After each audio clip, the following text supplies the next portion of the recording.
Welcome to Chapter 11 on total rewards and compensation. I'll explain those terms in a moment. You are primarily going to learn the perspectives of how the world is viewed by World at Work, the compensation and benefits people.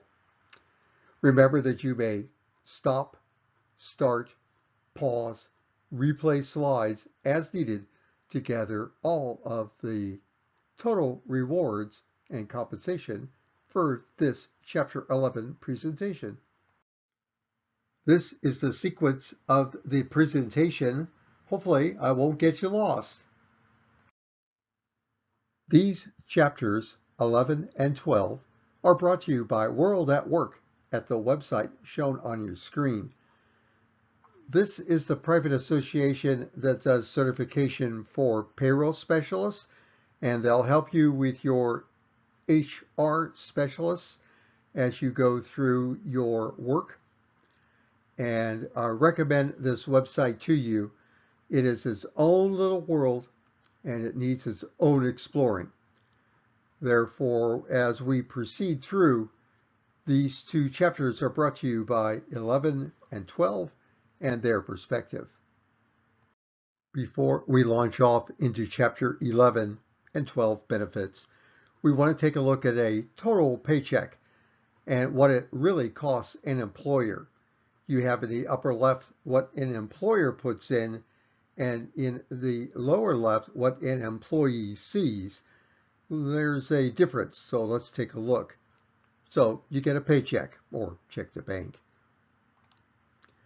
And from there we get a paycheck, the net pay. Now this net pay will be the after-tax withholdings and deductions. We have the old age, survivor, and disability income insurance, OASDI. It'll sometimes called FICA. We have income tax, both federal and state, any dues that you owe that you pay, any insurances you owe that you pay, or portion of insurances, and other fees and benefits. What may also be added to a paycheck is before or pre-tax withholdings, retiree contributions, health savings account, and any other pre-tax benefits. That's what you'll see on your paycheck. Please take a look. Before that, though, a line is drawn, and the employer puts together any contributions directly to you, your paycheck, or other organizations. Don't forget, they've got the base pay and incentives and differentials. They've got their half of OASDI and retirement, plus health savings accounts, and any other benefits that they provide. Don't forget the benefits. And before that, they take all the overhead for administration, consulting, conduct of programs, costs of programs, liability and insurances, plus security, information technology, and business fees, which gets into the employee gross. So you are seeing only a portion of the paycheck, and that's why the slide is displayed the way it is. Thought you'd like to know. The chapter is organized as follows. I'll let you read from top to bottom for just a moment, but it's how they're organized. And then you've got the -2, -3 laws and strategic decisions. Then you have a big discussion, which I will cover in the quiz somewhat and leave to the World at Work website. We'll then talk about incentives and special pay. And then notice that the chapter 12 creeps in. Benefits is in there also. So 11 and 12 come as a combo. And chapter 12 is the benefits administration portion of your pay. This lecture is organized around compensation basics, the laws at -2 and strategic decisions -3. I will cherry pick through what I need to in base pay when I use sections 11.4, 11.5C, and 11.7. The lecture is going to cover as shown on the slide. We'll try to get organized. We'll talk compensation basics, the laws, strategic decisions, and base pay. Then if you want, draw a dotted line, and we'll have incentives, and we'll finish up with a small discussion on special pay and metrics. Oh, and for special pay, boss, they're talking about you. What I would like you to pull away from this slide is two things. First, total rewards. They consider monetary and non-monetary rewards provided by companies, and that is the concept of total rewards. Now, their purpose is to attract, motivate, and retain employees. Please don't lose that. Why do we have all of these total rewards and compensation? To attract, motivate, and retain. They have a little bit more on total rewards and compensation. I'll let you read them there.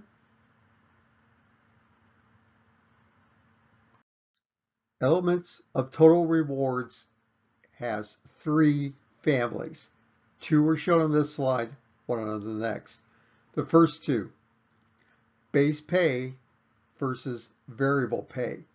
You can do one, the other, or both, but you're going to have to make a decision. So 2 of 3, base pay and variable pay. And the third one is the tangible indirect rewards. We've got healthcare benefits, paid time off, disability benefits, just to name a few. But this third part are benefits that are received by the employee, not from pay, the previous slide. So we have wages, variable pay, and indirect rewards. World at Work is making you feel better. Here are more elements of total rewards. These are benefits. We'll see more of these in chapter 12. But shop through this list because they're talking about you, boss. Let's now discuss the laws. I apologize, there's no way around it. There are many, many laws that percolate out into the workplace, and let's just begin laws. Read the book. First law is the Fair Labor Standards Act, or FLSA, and it's at reading -2A. Sets the rules on minimum wage, child labor, and many, many other laws. Please read the book. The FLSA is the law that covers exempt versus non-exempt employees and overtime. More from the FLSA on categories for exempt status: executives, administrative, professional, learning and creative, computer, and outside sale, including pharmaceutical sales. There are more, but that's what needs to be covered under the law. Here is the major criteria for exempt status. The FLSA also covers these special pay and overtime issues. While the FLSA is the overarching law of the land, it's overseen by the Department of Labor, and you can get to their website by following that URL. There are 2 laws covering pay equity, and I recommend these to you. Also note that you don't want problem in the quizzes. There are more than one act. Only lawyers practice law, and you're going to make a decision on how employees, quasi-employees, or contractors relate to an organization. You can control only the result of their work, not what or how they do it, and you control some additional factors.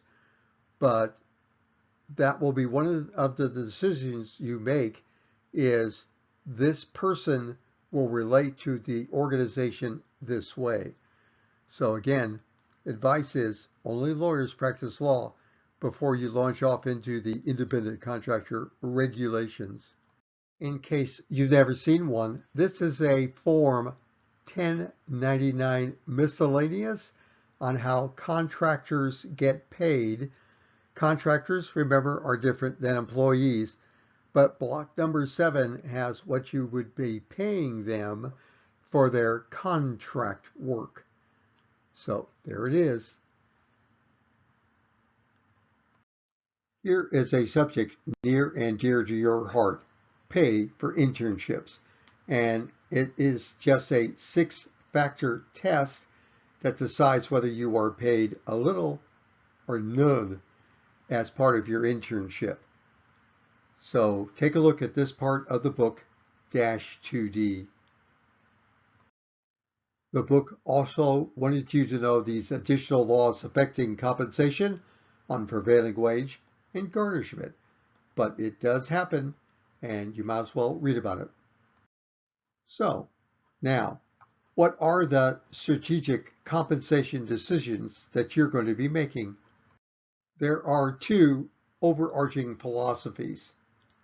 And again, this is the world at work perspective. But you are going to go between these 2 variables: entitlement and pay for performance. Which philosophy are you going to adopt? What philosophy is your focus organization going to adopt? Figure 11-3 and reading at 11-3 is going to be between entitlement and performance. And we're seeing what philosophy you adopt. Here's one slide. Here is the second slide. This whole purpose is to get you to move towards performance. So what will your organization have as its hallmark: entitlement or performance? Communication of compensation decisions is extremely important. It starts from the employee handbook and goes all the way through to a daily meeting or a quick get together. Any excuse hopefully is organized, but communication is key. Tell people what they're going to be compensated if they are for performance. And your job is to move them towards performance through communication. The split out of responsibilities is as shown on the slide. First, yes, HR specialists develop and administer the compensation system and ensure that practices comply with all legal requirements. World at work. But where the rubber meets the road is the managers. Bottom line, managers help employees see the connection between their individual performance and expected rewards. All that wonderful Chapter 10 idea percolating out now.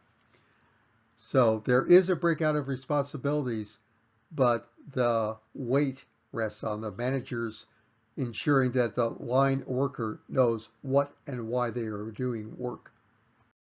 For payroll administration, I like to make these 3 points. First one is, it will be handled in different ways. For every organization, they'll explain why and how they are doing their pay. But the bottom line, let's jump to the bottom, is that managers are responsible for accuracy.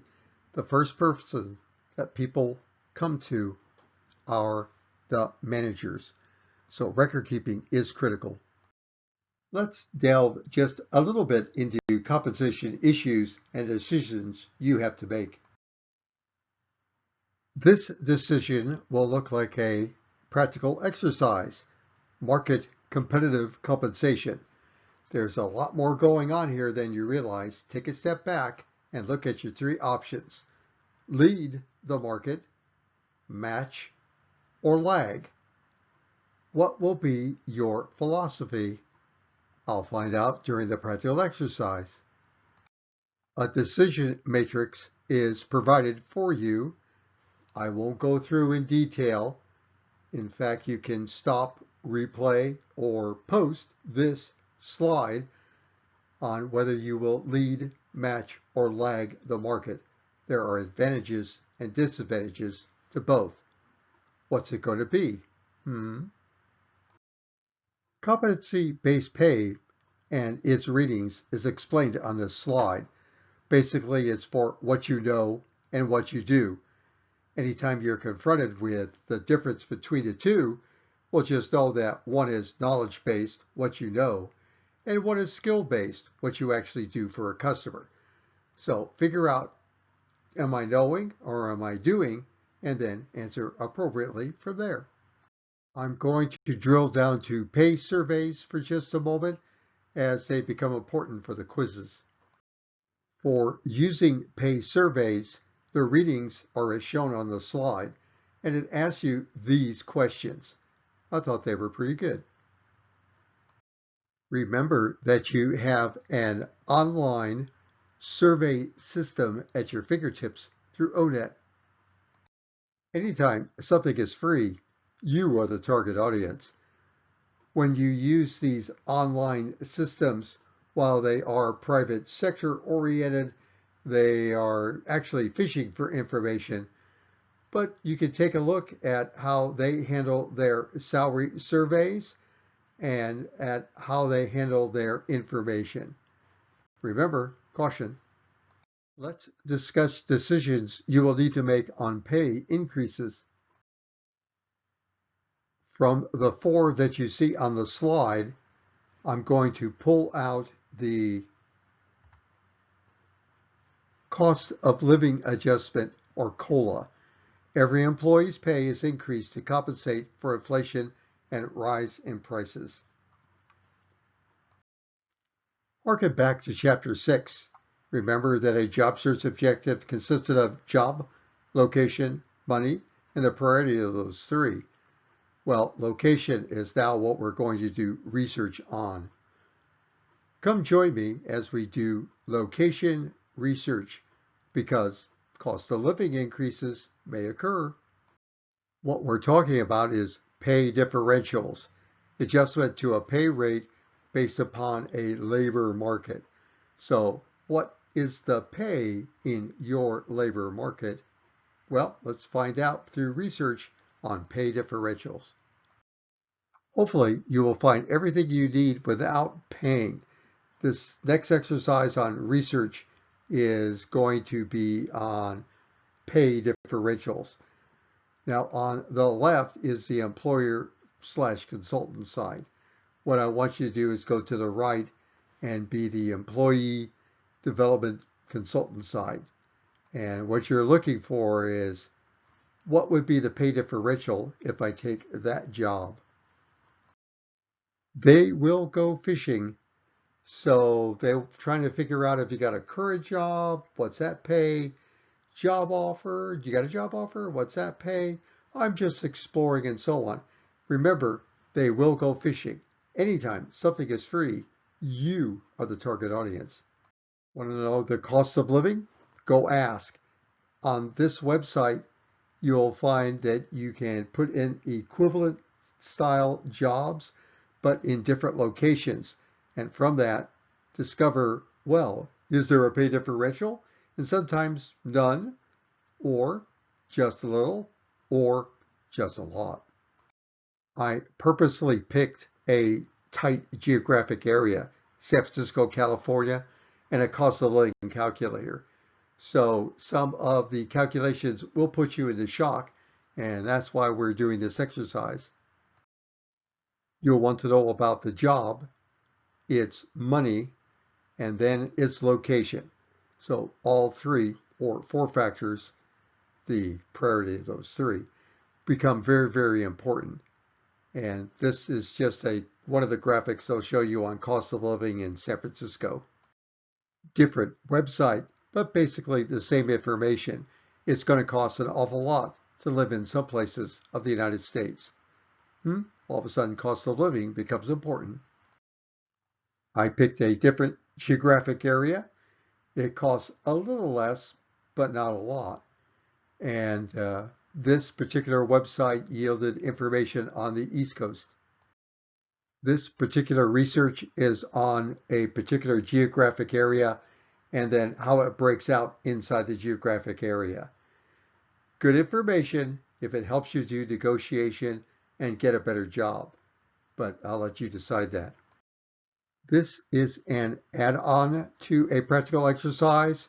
It's in addition to, and I do emphasize in addition, but it would be an example focus job, the focus organization, where are they located, what have they moved. You would use a different matrix to say, oh, this is how the cost of living is going to work out in that geographic area. Again, this is purely additional. Does the practical exercise make sense to you? Go ahead and fill out the matrix, and what information is it telling you? We're going to switch gears now away from routine pay, salary, wages. We've left that behind. We're now into, oh, I'm going to earn my pay through variable pay. Variable pay is incentives. It's tangible rewards that encourage or motivate action. That's a polite way of saying, I don't pay until you actually close the deal. So before you get too excited, how much of variable pay are you going to bite and chew into, boss? So what are your incentives? Variable pay makes some assumptions. I'll let you read them on the slide, but basically it's pay only for performance. First you perform, then you get paid. There is a variety of possible incentives as shown on the slide and in the book. Here's a few more to get you tantalized, but you got to take a step back and look at how am I compensating my team? The come on for an employer and possibly the employee is at the bottom line of sight. The idea that employees can clearly see how their actions and decisions lead to desired outcomes. If you're going to set up a variable pay plan, make sure that these factors are in effect. Of course, there's more factors, as shown on this slide also. Variable pay will come in 3 levels: individual level, team level, and whole organization, just like the rest of our strategic planning slides. But take a look at them again. I've got individual, team, and organizational levels of pay for variable pay. This blank slide has been set up for your research, also to help you with your research this week in the Blackboard folder. In the additional folder, you have the research that has been conducted by previous sections. So you might care to check out how they did variable pay. We have to talk about special pay, boss. Compensation for sales can be rather tricky, so the book provides you this reading on types of sale compensation. But they're talking about you and how people are being compensated for the work they do. And we have to talk about executive compensation at the readings shown on your slide. How are people being rewarded? And there are a variety of laws, old and new, that impact you. What does impact you is a clawback provision, which is if they find out that you have done something illegal in your executive compensation, it can be brought back to the organization. Everything in the book applies, and remember, equity theory, people are watching you. A brief word on metrics. How does one measure for compensation? This figure was provided at your book, and it is just the beginning of research on how one does metrics. Be sure to check out World at Work on measuring compensation.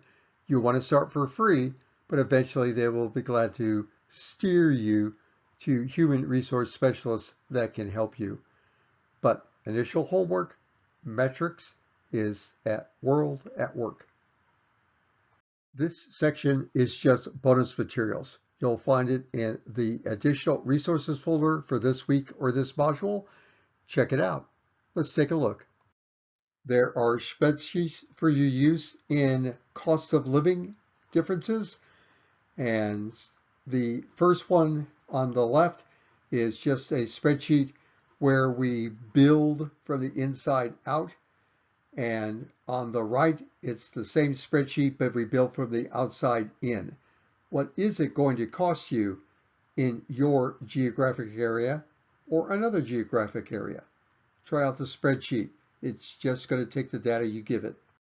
There are also monthly spreadsheets, and I'll let the slide explain it. But bottom line up front is that you can figure out your monthly expenses and what you need to start saving. Also provided are net worth statements. Most people avoid them. They do monthly budgets. This is different. What is your net worth? Are you making it grow? Well, let's find out. Use the spreadsheet. I'm marketing PowerPay. It's a website for free. It has no data in it except what you put in. It's password protected. The data that you put in is just calculations. But reading from left to right, you have money past, debt reduction, money present, your budgets, and money future, wealth accumulation. All three tabs, plus more tutorials, are added for your enjoyment. Please check out the website powerpay.org. It's brought to you free from the University of Utah. Would you like to know more? The Human Resource Management section will be glad to provide to you HRM 340 on employment law. There's been a lot of employment law and how you're going to be compensated. And don't forget People Analytics, HRM 410. Here are the references I used to pull together this slide presentation. Thank you so much for your time and attention.